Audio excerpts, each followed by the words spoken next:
Kumasa ang PNP chief sa hamon ng sapakan nila ni Vice Mayor Baste Duterte. Sabi pa ng general, sa Araneta na sila magboxing ngayong linggo para sa charity.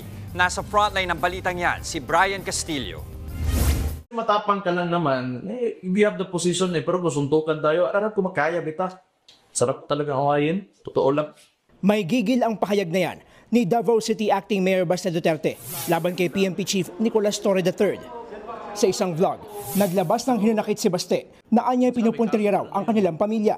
Ang hamong suntukan, hindi inatrasan ng general at nagsuggest pa ng venue. Kung yan ang gusto niya, madaling pagbigyan yan, boxing na lang para madaling iset up at gawin natin this coming Sunday, 9 o'clock. I'll be there in Araneta. I'll ask Araneta to set up a boxing ring. Hopefully they will oblige. Kung wala naman, di maghanap tayo ng kung saan gym ang gusto niya.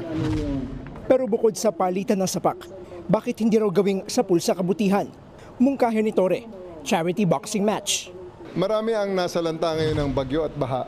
Maybe we can use this moment or this opportunity to raise funds. 12 rounds sa sundukan para maganda at para medyo marami-rami ang ma-raise natin.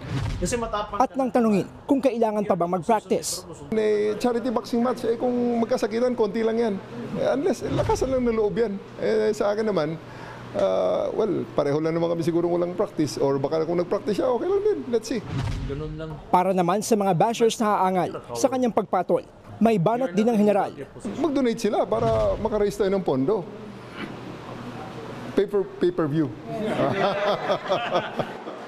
Wala pang sagot si Baste kung game ba siya this Sunday.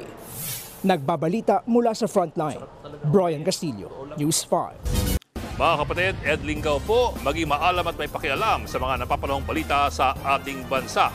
Para sa mas malilimang pagtalakay at paghimay sa mga issue at headlines, mag-follow at mag-subscribe sa social media pages ng News 5.